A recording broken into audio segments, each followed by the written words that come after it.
अस्सलाम वालेकुम नाज़रीन, आज का सच के साथ मैं हूं नदीम हुसैन। दिखाई ये देता है कि पाकिस्तान में जो अपोजिशन है, जिसमें पीपल्स पार्टी को निकाल के पीडीएम जो मज़ामती बयानियों को लेके आगे चल रही थी, उस पर भी अब एक सूरत हाल ऐसी दरपेश है कि लगता ये है कि दफ़ाई अंदाज जो है वो इख्तियार कर लिया गया है। ज़ाहिर है अगर प्रेस कॉन्फ्रेंस होती भी है या कोई बात होती भी है तो वो बुनियादी तौर पर शहबाज शरीफ साहब के हवाले से, उन पर होने वाले मुकदमात के हवाले से, और दिखाई ये दे रहा है कि हालात जो हैं वो ज़ातियात के ग़ुलाम होकर रह गए हैं और जो आवाम की नब्ज़ पे हाथ होना चाहिए था वो हट गया है। क्या पीडीएम जो है वो मायूस हो चुकी है उस तवक्कुआत से और उस रद्द-ए-अमल से जो आवाम की जानिब से उन्हें मिला और जो वो उम्मीद और तवक्को कर रहे थे? ज़ाहिर है कि अब इलेक्शन को भी 2 साल का अरसा जो है वो रह गया है और दिखाई ये देता है कि अपोजिशन जो है वो अब उन 2 सालों के ऊपर नज़र रखे हुए है कि जिसके नतीजे में जब 2023 में इंतखाबात का वक्त आए तो वो पाकिस्तान तहरीक इंसाफ को जो है एक ठोस मुज़ाहिमत उसके सामने रख सकें। लेकिन क्या ये फ्रेमवर्क या ये पॉलिसी जो है उस हवाले से कामयाब होगी? और जो बात कही जा रही थी कि गवर्नेंस नहीं है, अवाम परेशान हैं और हालात और वाक़यात जो हैं उन्होंने मुल्क को दलदल के अंदर घुटनों घुटनों धकेल दिया है, लेकिन अगर देखा जाए तो हुकूमत चल भी रही है, काम भी कर रही है और अपोजिशन जो है वो दिफा पर चली गई है और हुकूमत जो है वो अब जारहाना अंदाज में खेलती हुई दिखाई दे रही है। ये वो सूरत हाल है, इस पर भी बात करेंगे और इसके साथ साथ जो पाकिस्तान की इस वक्त मुआशी सूरत हाल है जिसके ऊपर अपोजिशन जो है उसका अपना एक मौक़िफ़ है, गो कि हुकूमत उसको तस्लीम करने के लिए तैयार नहीं है और वो ये बात कह रहे हैं कि हम जहाज़ को जो है वो तूफ़ान में से निकाल कर ले आए हैं और अब जो कोरोना के हवाले से $2 अरब से ज़ायद जो IMF से आने वाला है, यकीनन वो भी एक बहुत बड़ा रिलीफ़ है जो हुकूमत को मिलने जा रहा है और अगर कोई मसला है तो उसमें भी आसानी पैदा हो जाएगी। इसके साथ साथ अफ़गानिस्तान की सूरत हाल है, देखना ये है कि क्या वहाँ पर एक कसीरुल जहती हुकूमत जो है वो कायम हो पाएगी। पंजशेर के अंदर जो शुमाली मुज़ामती फ़ौज है वो तालिबान के ख़िलाफ़ जो है वो उठ खड़ी हुई है। गो कि तालिबान ये बात कह रहे हैं कि मुज़ाकरात के ज़रिए मामलात को हल करने की कोशिश की जा रही है। क्या ये हल हो पाएंगे? और अगर शुमाली मुज़ामती इत्तेहाद जो है उसकी अगर पुश्त पनाही होती है तो क्या वो एक मुश्किल सूरत हाल होगी या तालिबान पहली दफ़ा जो है वो पंजशेर वादी पर भी कब्ज़ा करने में कामयाब हो जाएंगे और इसके नतीजे में फिर पूरे अफ़गानिस्तान पे उनका एक गलबा और क़ुव्वत होगी और क्या वो हिस्सा देने के लिए तैयार होंगे जहाँ पर बहुत सारी कसीरुल कौमी सूरत हाल जो है वो मौजूद है। ये वो चीज़ें हैं जिन पर करेंगे बात। मेरे आज के मेहमान एहसन इकबाल, सेक्रेटरी जनरल मुस्लिम लीग नवाज़। एहसन इकबाल साहब, पहले तो यहाँ से शुरू करें। पीडीएम का इजलास भी होता है, उसमें से कोई जलसा निकल आता है, बहुत जज्बा आप में पाया जाता था कि हुकूमत जो है उसको गिरा देंगे, हटा देंगे, तारीख़ें भी आती थी, लेकिन अब दिखाई ये देता है कि आपने भी हालात से समझौता कर लिया है और यही सोच रहे हैं कि ठीक है अब 2023 के जब इंतखाबात आते हैं तो फिर देखा जाएगा क्या कर रहा है। नदीम साहब, जैसे आपको मालूम है कि जब पीडीएम का क़याम अमल में आया गुज़श्ता साल 20 सितंबर को, तो उसके बाद एक भरपूर अवामी राब्ता मुहिम चलाई गई और हम तकरीबन मार्च के इख्तिताम पर एक फ़ैसला कुन लॉन्ग मार्च की तैयारी कर चुके थे। उस मौके पर पाकिस्तान पीपल्स पार्टी और ANP ने उस जद्दोजहद का साथ ना देने का फ़ैसला किया। उससे यकीनन हमें धचका लगा, लेकिन अब जो बाकी मानदा 8 जमातें हैं पीडीएम की, उनके अंदर एक बहुत हम आहंगी है, उनके अंदर बहुत सियासी तौर पे यकसानियत है कि मुल्क को कैसे आगे लेकर जाना है और आइन की हुक्मरानी और बालादस्ती की जद्दोजहद को फैसला कुन जद्दोजहद बनाना है। तो इसलिए अब पीडीएम ने दोबारा अपनी सरगर्मियों का आगाज़ किया है। 29 अगस्त को कराची में एक बहुत बड़ा जलसा होगा। उसके बाद हमारी दीगर जो सूबे हैं और मुल्क के दीगर बड़े शहर हैं उनके अंदर भी प्रोग्राम होंगे। और साथ ही साथ हम मीडिया के साथ, सहाफ़ी कारकुनों के साथ भी उनकी जिद्दोजहद में उनका साथ देंगे, जो कि हुकूमत एक ऑर्डिनेंस के ज़रिए अथॉरिटी बना के मीडिया की आज़ादी सल्ब करना चाहती है। और इसी तरह जो इस वक्त वकला भी अदलिया की आज़ादी की जिद्दोजहद कर रहे हैं, उसमें भी हम उनका भरपूर साथ देंगे। तो आप देखेंगे कि आने वाले दिनों में आइन की हुक्मरानी की जिद्दोजहद सिर्फ सियासी जमातों तक महदूद नहीं रहेगी। इसमें पाकिस्तान का हर वो शहरी, हर वो तबका जो इस मुल्क को कायद-ए-आज़म के विजन पर रूल ऑफ लॉ के तहत आइन की हुक्मरानी, खुद मुख्तार पार्लियामेंट, आज़ाद अदलिया और एक मजबूत मुआशी निज़ाम देखना चाहता है जिसमें आवाम को, गरीबों को, मजदूरों को उनके हकूक़ मिल सकें, वो शामिल होंगे। एहसन इकबाल साहब, ये फरमाइएगा, अगर हम अपनी तारीख़ पर नज़र डालें, ठीक है तारीख़ जो भी है, आज के दिन तक भी अगर आ जाएं, तो क्या किसी पार्टी के अंदर ये वाकई शिद्दत के साथ ये निस्बुल ऐन है कि मुल्क को आइन और कानून के मुताबिक चलाना है? आज तक तो किसी ने नहीं चलाया। देखिए, जो गुज़श्ता 73 साल का तजुर्बा है, उसकी रोशनी में आज बड़ी हद तक कंसेंसस पैदा हो चुका है।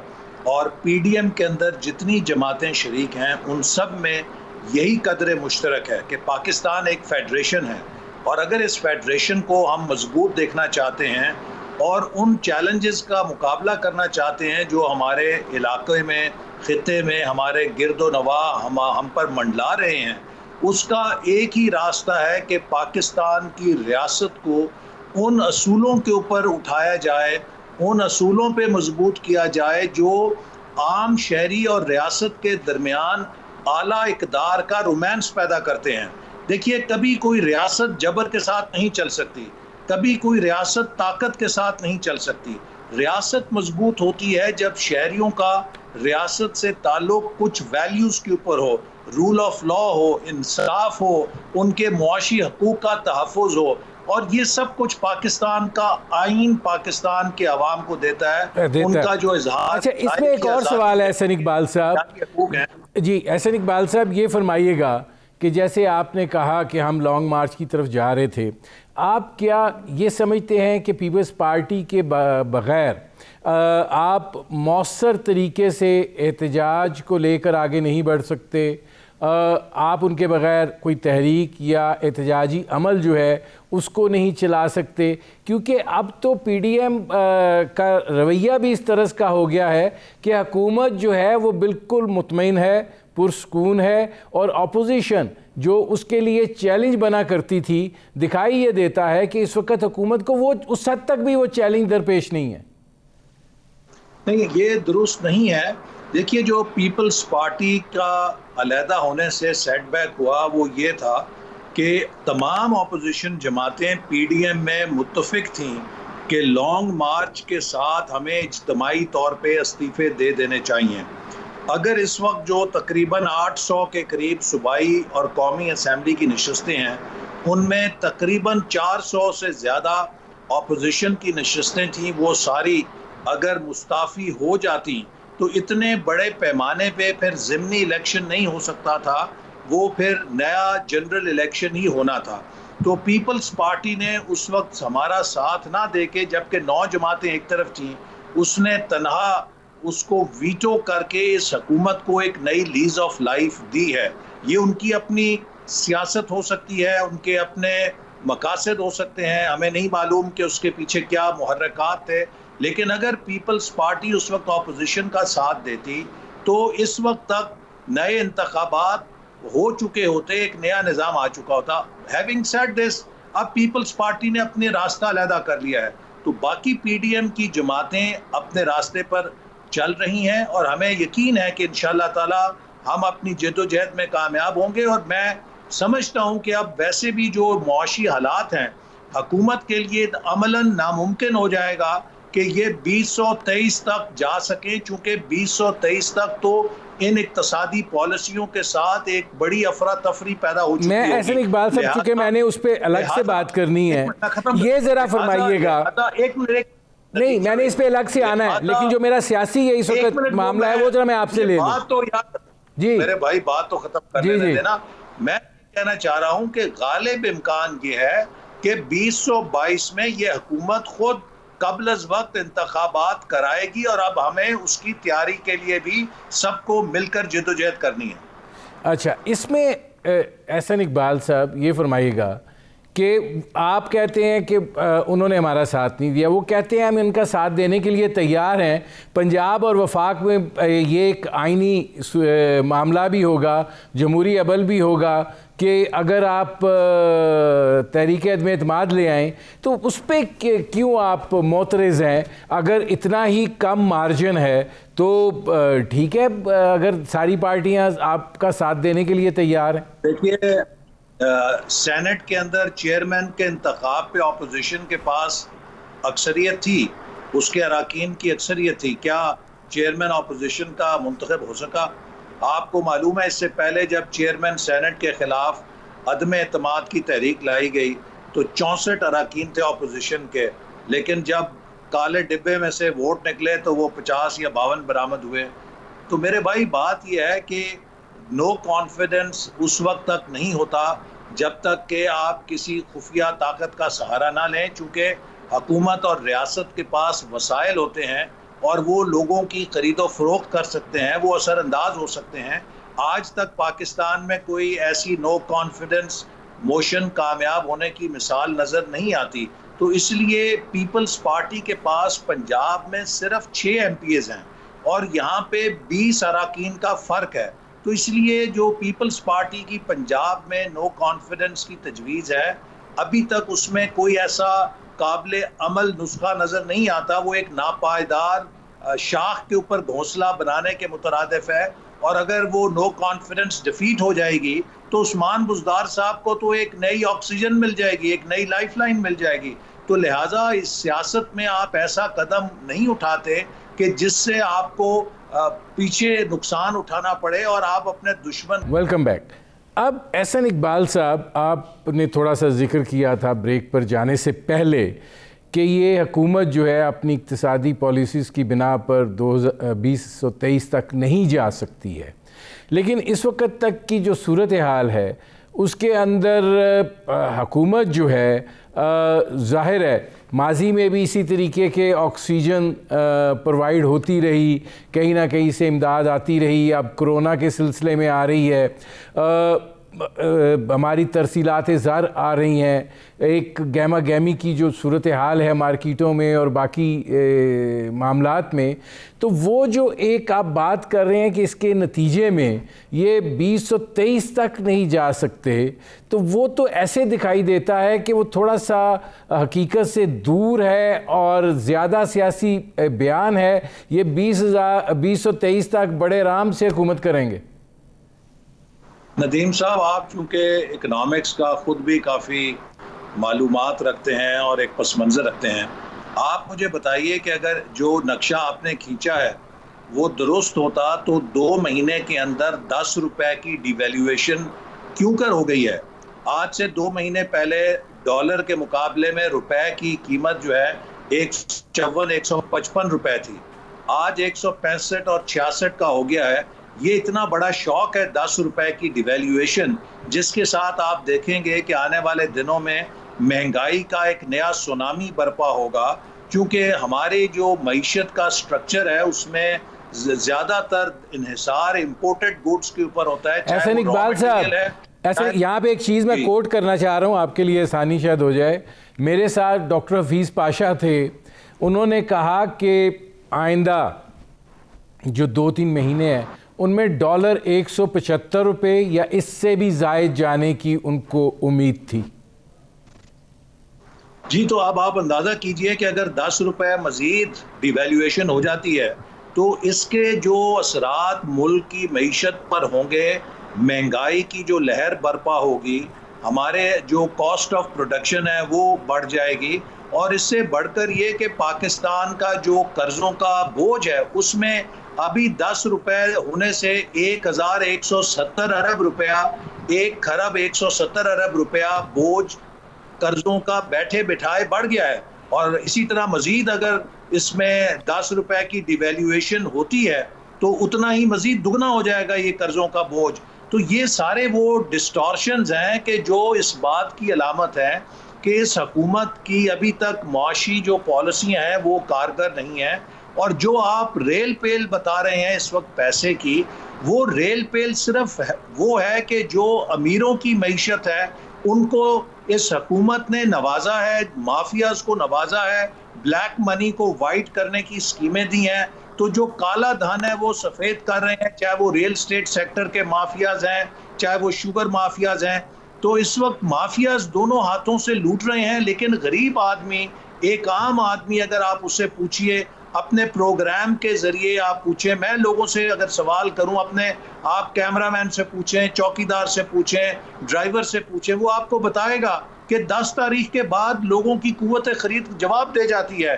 बिजली का बिल वो दे देते हैं, उसके बाद उनके पास कुछ नहीं बचता, बच्चों की फीस देने के पैसे नहीं बचते। और अब तो मुर्गी जो है वो 500 रुपए किलो गोश्त मिलता है, घी जो है, जो एडिबल ऑयल है, वो 350 350 रुपए किलो पे चला गया है।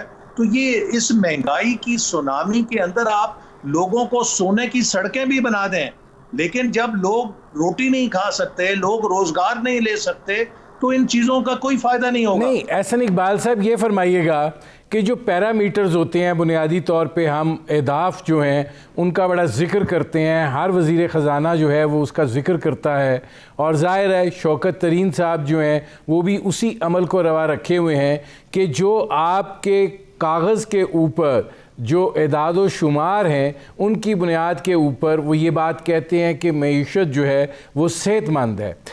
नीचे जो महंगाई की आप बात कर रहे हैं या बाकी चीज़ों की बात कर रहे हैं, अगर ये इतनी बेचैनी है तो उस बेचैनी का इजहार जो है वो किसी तरफ से दिखाई क्यों नहीं दे रहा? देखिए, आप पता नहीं क्यों नहीं मुशाहिदा फरमाते, पाकिस्तान में कब हुआ है कि कोई सिटिंग हुकूमत लगातार 10 ज़िमनी इलेक्शन हार जाए? और इसी मुल्क के अंदर अवाम ने प्रोटेस्ट वोट दिया है और इस हुकूमत के नुमाइंदों को खुद उनकी अपनी जीती हुई नशिस्तों पे हराया है। और इससे बड़ा लोगों का क्या प्रोटेस्ट वोट हो सकता है? और आप इसको देख रहे हैं कि जो कागज़ के ऊपर ये मुआशी अपने अदाद शुमार का गोरख धंधा बताते हैं, कौन से बड़े बड़े अदाद शुमार हैं कि जिससे आप मईशत की सेहत को जान सकते हैं? एक पैमाना होता है टैक्स रेवेन्यू का। तो आप मुझे बताइए कि क्या टैक्स टू जीडीपी रेशियो में इजाफा हुआ है या कमी हुई है? पिछले 3 सालों में कमी हुई है। दूसरा पैमाना होता है एक्सपोर्ट्स का। आज भी हमारी एक्सपोर्ट्स तकरीबन 2018 की जो एक्सपोर्ट फिगर थी उसके लगभग चल रही हैं। आज भी हम 2018 से आगे नहीं बढ़ सके, इसके बावजूद कि हमने 40% से ज़्यादा डिवैल्यूएशन कर दी है। दूसरा एक अहम पैमाना होता है फॉरेन डायरेक्ट इन्वेस्टमेंट का। अभी अदाद व शुमार आए हैं कि उसमें मजीद 39% कमी हो गई है फॉरेन डायरेक्ट इन्वेस्टमेंट में। सरमायाकार भी पाकिस्तान की तरफ रुजू नहीं कर पा रहे। फिर पैमाना होता है इन्फ्लेशन का। हमारे 5 सालों में 5.5% औसत शरह थी अफरात ज़र की, अब ये डबल डिजिट के अंदर हम जा रहे हैं। तो मुझे नहीं मालूम कि वज़ीर ख़जाना को कौन से फिगर्स हैं जिनसे वो सेहत मईशत की तसल्ली बख्श करार दे रहे हैं। एहसन इकबाल साहब, अब ये फरमाइएगा कि पहले तो आपका क्या एनालिसिस है कि क्या अफ़गानिस्तान, आज भी दुनिया जो है वो इस शौक में है कि ये हुआ क्या है, लेकिन आपको क्या दिखाई देता है कि अफ़गानिस्तान के अंदर क़याम अमन और इत्तफ़ाक़ राय की हुकूमत जो है वो कायम हो पाएगी? देखिए, हमारी दुआ है और हम सब इस बात के मुतमन्नी हैं कि अफ़गानिस्तान, जिसने पिछले कई अशरों से तकरीबन 1979 से एक वहाँ पर जंग की कैफियत है, जब सोवियत यूनियन ने ऑक्यूपेशन की, लगातार उसके बाद वहाँ पर कभी अमन नहीं आया और किसी न किसी तरह पहले सोवियत यूनियन ने ऑक्यूपेशन के ख़िलाफ़ जंग रही, फिर जब अमेरिका ने वहाँ पे 9/11 के बाद हमला किया तो उसके ख़िलाफ़ एक जंग की कैफियत रही, तकरीबन 20 साल चलती रही। तो हम दिल से चाहते हैं कि वहाँ पे अमन हो, चूँकि पाकिस्तान की अपनी सलामती और तरक्की के लिए बेहद ज़रूरी है कि एक पुरअमन अफ़गानिस्तान उसके हमसाये में हो। अलबत्ता इसकी कुंजी खुद अफ़गानिस्तान की क़ियादत के हाथ में है। पाकिस्तान इस मौके पर किसी की साइड लेना अफोर्ड नहीं कर सकता, और हम मुतमन्नी है कि वहाँ की जो इस वक्त बड़ी खुशाइंद पेशरफ्त है कि मुख्तलिफ धड़े आपस में मिल रहे हैं, बातचीत कर रहे हैं। लेकिन इसके साथ साथ मैं ये ज़रूर नदीम साहब कहना चाहूँगा कि जबकि हमारे ख़ित्ते में इतना बड़ा वाक़या हुआ है और दुनिया सारी मुतवज्जे है, अफ़गानिस्तान से बराह रास्त जो मुल्क मुतासिर होता है, जिसने उसके मुहाजिरीन को पनाह दी, और अगर आइंदा भी कोई ऐसी सूरत खुदा ना खास्ता हुई तो हम ही उसका बोझ उठाएंगे। पाकिस्तान को सिक्योरिटी काउंसिल इजाज़त नहीं देती कि अफ़गानिस्तान की बहस के अंदर वो शरीक हो सके। हमारे वज़ीर ख़ारजा साहब ऐसे खड़े होके बोलते हैं कि जैसे किसी वो यतीम खाने के वज़ीर ख़ारजा हों। वो जी हमारी तो कोई बात ही नहीं सुन रहा, हमें तो कोई क्रेडिट ही नहीं दे रहा, हम तो जी बड़े इस वक्त रंजीदा हैं। भाई आप एक एटमी ताकत के वज़ीर ख़ारजा हैं, अगर आपकी कोई बात नहीं सुन रहा तो खुदा के लिए उसका इश्तिहार तो ना लगाएं। ये कैसे नालायक लोग। एहसन इकबाल साहब जी, एहसन इकबाल साहब, आप लोगों को अफ़गानिस्तान की इस सूरत हाल से पहले एक इन कैमरा ब्रीफिंग दी गई थी। आप क्या ये नहीं समझते कि ये जो सारी सूरत हाल है, अगर हमने कोई पॉलिसी साजी करनी है तो पार्लियामेंट जो है वो एक मौसर प्लेटफॉर्म है, और कम से कम ये सारी सूरत हाल वहाँ पे डिबेट तो हो ताकि पता चल सके कि आगे की तरफ जो है वो अब कैसे बढ़ना है और क्या होना है। आपने बिल्कुल 100% दुरुस्त बात कही है, और यही अपोजिशन मुतालबा कर रही है कि पाकिस्तान के मुस्तकबिल के हवाले से इतनी बड़ी तब्दीलियाँ आ रही हैं। खुदा के लिए कौम को एतमाद में लें, पार्लियामेंट को एतमाद में लें, अपोजिशन को एतमाद में लें कि आपकी पॉलिसी क्या है, हमारी रियासत की क्या पॉलिसी है, हमारी सफारती पॉलिसी क्या है, हमारी दाखिली सलामती की क्या पॉलिसी है। देखिए ये जो तब्दीलियाँ रूनुमा हो रही हैं, मैं बहसियत एक साबिक वज़ीर दाखिला के आपको ये बहुत एतमाद से एक बात कह सकता हूँ कि पाकिस्तान के लिए मेजर इंटरनल सिक्योरिटी चैलेंजेस हैं, और पाकिस्तान की जो इंटरनल सिक्योरिटी पॉलिसी है वो पिछले 3 साल से सर्द खाने में पड़ी है। हमने उसके ऊपर कोई तवज्जो नहीं की। इस हुकूमत ने जितने सिक्योरिटी के इदारे हैं उनको बजाय countering terrorism, countering violent extremism, उसकी बजाय अपोजिशन के पीछे लगाया हुआ है। अपोजिशन के खिलाफ झूठे मुकदमे बनाओ, इनको हरासा करो, और आप देख रहे हैं कि मुल्क के अंदर फिर दहशतगर्दी सिर उठा रही है। चीन के हमारे दोस्त मुल्क के खिलाफ ऊपर तले नीचे 3-4 वाक़यात हो गए हैं। कराची में काउंसलेट पर हमला हुआ, कोयटा में चीनी सफ़ीर के ऊपर साजिश हमले की कोशिश की गई, दासू में हमला हो गया, गवादर में हमला हो गया। देखिए नदीम साहब, मैं अल्लाह का बड़ा शुक्र अदा करता हूँ, हमारे 5 साल में 60 से 70 हज़ार चीनी पाकिस्तान में CPEC के मुख्तलिफ मनसूबों पर काम कर रहे थे, और ये वो वक्त था कि जब हम दहशतगर्दी के खिलाफ जंग भी लड़ रहे थे। लेकिन अल्हम्दुलिल्लाह एक भी कोई वाकया किसी चीनी कारकुन। एहसन इकबाल साहब, मेरे पास चूँकि आखिरी 1-1.5 मिनट है जी, आखिरी 1-1.5 मिनट है, ये फरमाएं कि अब जाहिर है कि जो अमर सोले साहब हैं वो चूँकि वहाँ हैं शुमाली अफ़गानिस्तान में, और वहाँ पे पानशेर वैली पे अब लड़ाई जो है वो शुरू हो चुकी हुई है। आपको क्या दिखाई देता है कि भारत की पुष्पनाई वहाँ पे होगी और ये मुज़ाहमती अमल जो है इसको तक़वियत देने की कोशिश की जाएगी, और मामला जो है उसको मज़ीद ख़राबी की तरफ ले जाने का किया जाएगा? दूसरी तरफ तालिबान अमेरिका से कह रहे हैं कि 31 अगस्त तक अपना इनखला मुकम्मल करें, अगर आप नहीं करते हैं तो फिर ये कब्ज़े की तोसी समझी जाएगी और इसका नतीजा ठीक नहीं होगा। तो ये हालात किस तरफ आपको जाते हुए दिखाई दे रहे हैं? देखिए, जैसे मैंने कहा कि इस वक्त बदकिस्मती से अफ़गानिस्तान पिछले कई अशरों की लड़ाई से और वहाँ पर मुख्तलिफ जो गैर ममालिक की अफवाज थे और गैर ममालिक की एजेंसियाँ मुतहर्रिक थीं, एक बहुत पुरख़तर इलाका है। वहाँ पर आसान नहीं है अमन को बहाल करना। इसलिए ज़रूरी है कि हम भी इंटरनेशनल कम्युनिटी के साथ मिलकर फैसिलिटेट करें जिस हद तक हो सके कि अफ़गानिस्तान में कोई नया कॉन्फ्लिक्ट ना शुरू हो और वहाँ पर एक इंक्लूसिव हुकूमत कायम हो जाए जिससे अमन और इस्तेकाम हो। यकीनन भारत बहुत इस वक्त ख़ुद को समझता है कि उसका लॉस हुआ है अफ़गानिस्तान में, कि उसकी एक फ्रेंडली हुकूमत जो है वो चली गई है और वो वहाँ पे हर लिहाज से मुदाखलत करने की कोशिश करेगा। लेकिन ये हमारी जिम्मेदारी है कि हम इंटरनेशनल कम्युनिटी के साथ बजाय ये कि ये रोना रोएं कि हमारी कोई बात नहीं सुनता, हम मौसर सफारतकारी के ज़रिए अफ़गानिस्तान में क़याम अमन के लिए और एक इंक्लूसिव हुकूमत के क़याम को जल्द अज जल्द मुमकिन बनाने के लिए अपना प्रोएक्टिव रोल अदा करें। मेरे प्रोग्राम का वक्त ख़त्म हो रहा है। बहुत शुक्रिया एहसन इकबाल साहब। नाज़रीन, ये थे मुस्लिम लीग नवाज़ के सेक्रेटरी जनरल एहसन इकबाल। आपने उनकी गुफ्तगू सुनी। अब तक के लिए इतना ही। इजाज़त दीजिए। अल्लाह हाफ़िज़।